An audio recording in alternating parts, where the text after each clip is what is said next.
ಪ್ರೀತಿಯುಳ್ಳ ದೇವಜನರೇ, ನಿಮ್ಮೆಲ್ಲರಿಗೂ ಬೇಗನೆ ಬರಲಿಕ್ಕಿರುವ ಯೇಸು ಕ್ರಿಸ್ತನ ನಾಮದಲ್ಲಿ ವಂದನೆಗಳು. ಶಾಲೋಮ್, ನಿಮಗೆ ಸಮಾಧಾನವಾಗಲಿ.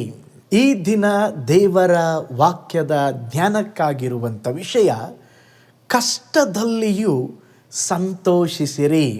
ಅದಕ್ಕೆ ಆಧಾರ ವಾಕ್ಯ ಯಾಕೋಬನ ಪತ್ರಿಕೆ 1ನೇ ಅಧ್ಯಾಯ 2 ಮತ್ತು 3ನೆಯ ವಚನ. ನನ್ನ ಸಹೋದರರೇ, ನಿಮ್ಮ ನಂಬಿಕೆಗೆ ಆಗುವ ಪರಿಶೋಧನೆಯು ತಾಳ್ಮೆಯನ್ನು ಉಂಟು ಮಾಡುತ್ತದೆಂದು ತಿಳಿದು ನೀವು ನಾನಾ ವಿಧವಾದ ಕಷ್ಟಗಳಲ್ಲಿ ಬಿದ್ದಿರುವಾಗ ಅದನ್ನು ಕೇವಲ ಆನಂದಕರವಾದದ್ದೆಂದು ಎನಿಸಿರಿ. ನೋಡ್ರಿ, ಸಾಮಾನ್ಯವಾಗಿ ಕಷ್ಟಗಳು ಬಂದಾಗ ನಾವು ದುಃಖ ಪಡುತ್ತೇವೆ, ನಿರಾಶೆ ಪಡುತ್ತೇವೆ. ಆದರೆ ದೇವರ ವಾಕ್ಯ ಒಂದು ವಿಭಿನ್ನ ದೃಷ್ಟಿಕೋನವನ್ನು ನಮಗೆ ಇಲ್ಲಿ ತಿಳಿಸಿಕೊಡುತ್ತಾ ಇದೆ.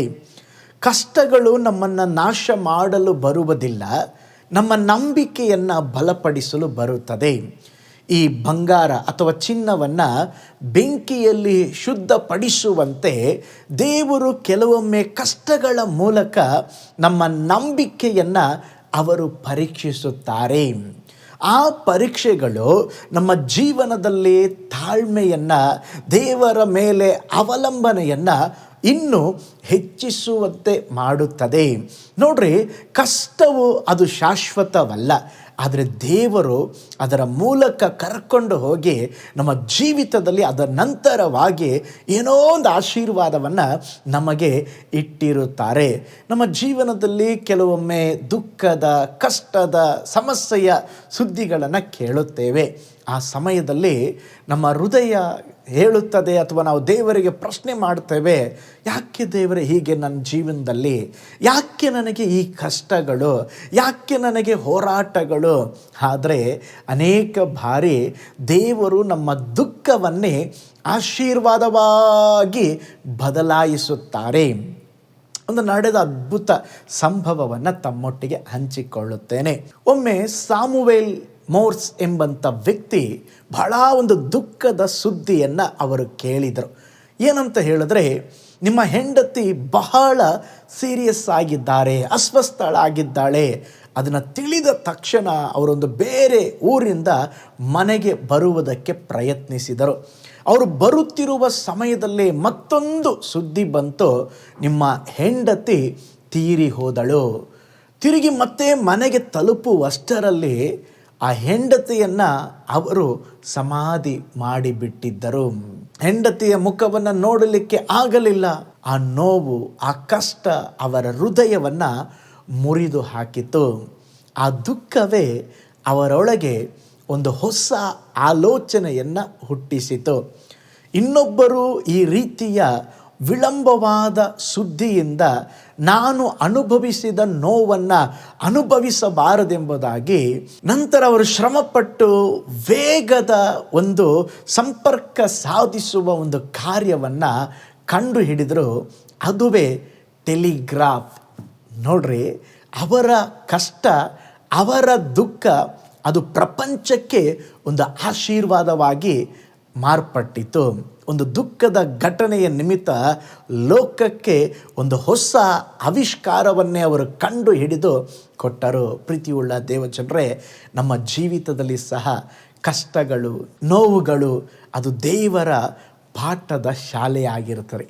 ಬೈಬಲಲ್ಲಿ ಕೂಡ, ಸತ್ಯವೇದದಲ್ಲಿ ಕೂಡ ನಾವು ಅನೇಕ ದೇವ ಜನರನ್ನು ನೋಡಬಹುದು. ಎಲ್ಲರೂ ಹಾಗೆ ದಿಢೀರೆಂಬುದಾಗಿ ಬಂದವರಲ್ಲ.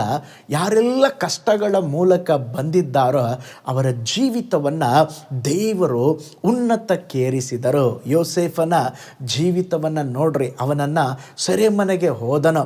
ಅವನ ಜೀವಿತದಲ್ಲಿ ಎಷ್ಟೋ ಕಷ್ಟಗಳು ಒಂದರ ನಂತರ ಒಂದು. ಆದರೆ ಕೊನೆಯದಾಗಿ ನೋಡುವಾಗ ದೇವರು ಅವನನ್ನು ಐಗುಪ್ತ ದೇಶ ದೇಶದ ಪ್ರಧಾನಮಂತ್ರಿಯಾಗಿ ಮಾರ್ಪಡಿಸಿದರು.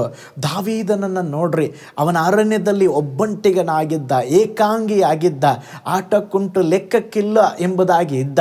ಆದರೆ ದೇವರು ಅವನೆಲ್ಲ ಹಾದು ಬಂದು ಎಲ್ಲ ಕಷ್ಟಗಳನ್ನು ನೆನಪು ಮಾಡಿಕೊಂಡು ಒಂದು ದಿವಸ ರಾಜನಾಗಿ ಮಾರ್ಪಡಿಸಿದರು. ಯೋಬನ ಜೀವಿತವನ್ನು ನೋಡ್ರಿ, ಎಲ್ಲವನ್ನ ಕಳಕೊಂಡ ಒಂದೇ ದಿನದಲ್ಲಿ ಅವನ ಎಷ್ಟೋ ಕಾರ್ಯಗಳನ್ನು ಕಳಕೊಂಡ.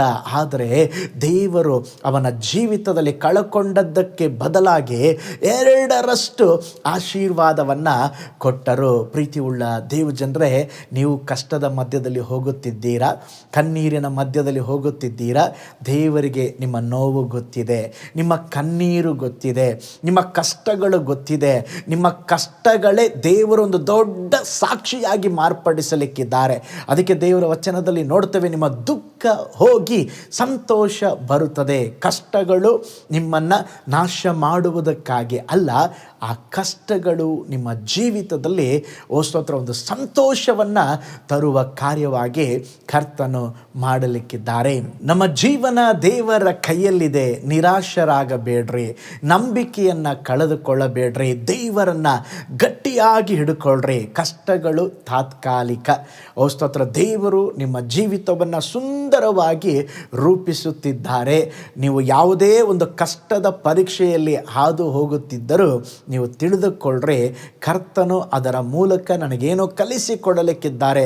ಅದರಿಂದ ನಾನು ಹೊರಗಡೆ ಬರುವಾಗ ಒಂದು ಬಂಗಾರ ಹೇಗೆ ಒಂದು ಬ್ರೈಟ್ ಆಗಿ ಅದು ಶುದ್ಧವಾಗಿ ಹೊರಗಡೆ ಬರ್ತದೋ, ಅದೇ ವಿಧದಲ್ಲಿ ನಿಮ್ಮ ಜೀವಿತವು ಸಹ ಬಹಳ ಸುಂದರವಾಗಿ ದೇವರು ಮಾರ್ಪಡಿಸಲಿಕ್ಕಿದ್ದಾರೆ. ನಾವು ನಾನಾ ವಿಧವಾದ ಕಷ್ಟಗಳಲ್ಲಿ ಬಿದ್ದಿರುವಾಗ ಅದನ್ನು ಕೇವಲ ಆನಂದಕರವಾದದ್ದೆಂಬುದಾಗಿ ಎನಿಸಿರಿ ಎಂಬುದಾಗಿ ಸತ್ಯವೇದ ತಿಳಿಸುತ್ತದೆ. ಹಾಗಾದರೆ ಈ ದಿನ ನಾವು ಕಣ್ಗಳನ್ನು ಮುಚ್ಚಿ, ದೇವರೇ, ನನ್ನ ಜೀವಿತದಲ್ಲಿರುವ ಎಲ್ಲ ಕಷ್ಟಗಳಿಗಾಗಿ ನಿಮಗೆ ಸ್ತೋತ್ರ. ಆ ಕಷ್ಟಗಳ ಮಧ್ಯದಲ್ಲಿ ದೇವರೇ ನನಗೊಂದು ಆಶೀರ್ವಾದವನ್ನು ಇಟ್ಟಿದ್ದೀರಾ ಎಂಬುದಾಗಿ ದೇವರನ್ನು ಸ್ತುತಿಸಿ ನಾವು ಪ್ರಾರ್ಥನೆ ಮಾಡಿಕೊಳ್ಳೋಣ. ಪರಲೋಕದಲ್ಲಿ ವಾಸ ಮಾಡುವ ನಮ್ಮ ತಂದೆಯಾದ ದೇವರೇ, ಸುಂದರವಾದ ಈ ಸಮಯಕ್ಕಾಗಿ ಸ್ತೋತ್ರ. ನಮ್ಮೊಡನೆ ನೀವು ಮಾತನಾಡಿದ್ದೀರಾ ದೇವರೇ. ಕಷ್ಟಗಳಲ್ಲಿರುವಾಗ ಅದನ್ನು ಆನಂದಕರವಾದದ್ದೆಂಬುದಾಗಿ ಎನಿಸ್ರಿ ಎಂಬುದಾಗಿ ಹೇಳಿದ್ದೀರಾ ಕರ್ತನೇ. ಕಷ್ಟಗಳು ಸ್ವಾಮಿ, ಸ್ತೋತ್ರ, ಅವು ಶಾಪದ ಒಂದು ಸೂಚನೆ ಅಲ್ಲ, ಅದು ಆಶೀರ್ವಾದದ ಸೂಚನೆಯಾಗಿದೆಯಲ್ಲಪ್ಪ. ಯಾರೆಲ್ಲ ನಿಮ್ಮ ಭಕ್ತರು ದೇವರೇ ಕಷ್ಟಗಳ ಮೂಲಕ ಬಂದರೋ ಅವರನ್ನೆಲ್ಲ ನೀವು ಮೇಲೆತ್ತಿದ್ದೀರಾ, ಆಶೀರ್ವಾದ ಮಾಡಿದ್ದೀರಾ. ಅದೇ ವಿಧದಲ್ಲಿ ದೇವರೇ, ಯಾವೆಲ್ಲ ನಿನ್ನ ಜನರು, ನಿನ್ನ ಮಕ್ಕಳು ದೇವರೇ ಒಂದು ಕಷ್ಟಪಟ್ಟು ದೇವರೇ ಒಂದು ಕಣ್ಣೀರಿನ ಹಾದಿಯಲ್ಲಿದ್ದಾರೋ ಅವರೆಲ್ಲರ ಜೀವಿತದಲ್ಲಿ ಒಂದು ಒಳ್ಳೆಯದಾಗಲಪ್ಪ, ಒಂದು ಅದ್ಭುತ ನಡೆಯಲಪ್ಪ. ನೀವು ಆಳ್ವಿಕೆ ಮಾಡ್ರಿ, ಯೇಸುವಿನ ಹೆಸರಿನಲ್ಲಿ ತಂದೆಯೇ, ಆಮೇನ್. Price the lord. ಹಾಗಾದರೆ ಕಷ್ಟಗಳು ತಾತ್ಕಾಲಿಕ. ದೇವರು ನಿಮ್ಮ ಜೀವಿತದಲ್ಲಿ ಒಂದು ದೊಡ್ಡ ಆಶೀರ್ವಾದವನ್ನು ಕೊಡಲಿಕ್ಕಿದ್ದಾರೆ. ಆದ್ದರಿಂದ ದೇವರನ್ನ ನಂಬ್ರಿ. ಈ ಕಷ್ಟಗಳ ಮಧ್ಯದಲ್ಲಿ ಹಾದು ಹೋಗುವಾಗ ಸೋತು ಹೋಗದೆ ದೇವರನ್ನ ಗಟ್ಟಿಯಾಗಿ ಹಿಡ್ಕೊಂಡು ಮುಂದುವರಿಯಿರಿ. ದೇವರು ನಿಮಗೆ ಬೇಕಾದ ಬಲವನ್ನು, ಕೃಪೆಯನ್ನು ಅನುಗ್ರಹಿಸಲಿ. ನಿಮಗಾಗಿ, ಕುಟುಂಬಕ್ಕಾಗಿ ಪ್ರಾರ್ಥಿಸ್ತೇನೆ. God bless you. ಕರ್ತನಲ್ಲಿ ಪ್ರಿಯರೇ, ಈ ಸಂದೇಶ ಮತ್ತು ಪ್ರಾರ್ಥನೆ ನಿಮಗೆ ಆಶೀರ್ವಾದಕರವಾಗಿದ್ದರೆ, ದೇವರು ನಿಮ್ಮನ್ನು ಪ್ರೇರೇಪಿಸಿದರೆ, ನಂಬಿಕೆಯಿಂದ ಸಾಗುವ ಈ ಸೇವೆಗೆ ನಿಮ್ಮ ಅಮೂಲ್ಯವಾದ ಕಾಣಿಕೆಯನ್ನು ಬಿತ್ತಿರಿ. ಪ್ರೀತಿಯ ದೇವಜನರೇ, ವಾಯ್ಸ್ ಆಫ್ ಹೋಪ್ ಮಿನಿಸ್ಟ್ರಿಯ ವತಿಯಿಂದ ಕೋರಮಂಗಲದಲ್ಲಿ ಪ್ರತಿ ಭಾನುವಾರ ಬೆಳಿಗ್ಗೆ 9:30ಕ್ಕೆ ಕನ್ನಡ ಆರಾಧನೆ ನಡೆಯುತ್ತಿದೆ. ಆತ್ಮಭರಿತವಾದ ಆರಾಧನೆ, ಮನಮುಟ್ಟುವ ಸಾಕ್ಷಿ, ಬಲಪಡಿಸುವ ದೇವ ಸಂದೇಶ. ಬನ್ನಿ, ನಮ್ಮೊಂದಿಗೆ ಭಾಗಿಯಾಗಿ ಕರ್ತನನ್ನು ಆರಾಧಿಸಿರಿ.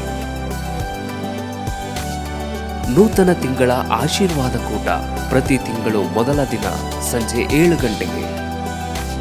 ಪ್ರತಿ ತಿಂಗಳು 2ನೇ ಶನಿವಾರ ಬಿಡುಗಡೆ ಉಪವಾಸ ಪ್ರಾರ್ಥನೆ ಕೂಟ ಬೆಳಿಗ್ಗೆ 10:30ಕ್ಕೆ. ನಿಮಗಾಗಿ ಪ್ರಾರ್ಥಿಸಬೇಕೆ? ನಿಮಗೆ ಯಾವುದಾದರೂ ಪ್ರಾರ್ಥನೆ ಮನವಿಗಳು ಇರುವುದಾದರೆ ಕೆಳಗಿನ ನಂಬರಿಗೆ ಕರೆ ಮಾಡಿ ಅಥವಾ ವಾಟ್ಸಪ್ ಮಾಡಿ. ಈ ಆತ್ಮಿಕ ಸಂದೇಶಗಳು ನಿಮಗೆ ಆಶೀರ್ವಾದಕರವಾಗಿದ್ದರೆ ಲೈಕ್ ಮಾಡಿರಿ. ಇಂಥ ಅದ್ಭುತ ಸಂದೇಶ ಪ್ರತಿದಿನ ನೋಡಲು ಬಯಸುವುದಾದರೆ ಸಬ್ಸ್ಕ್ರೈಬ್ ಮಾಡಿ ಹಾಗೂ ಇತರರೊಂದಿಗೆ ಶೇರ್ ಮಾಡಿರಿ. ಕರ್ತನು ನಿಮ್ಮನ್ನು, ನಿಮ್ಮ ಕುಟುಂಬವನ್ನು ಆಶೀರ್ವದಿಸಲಿ.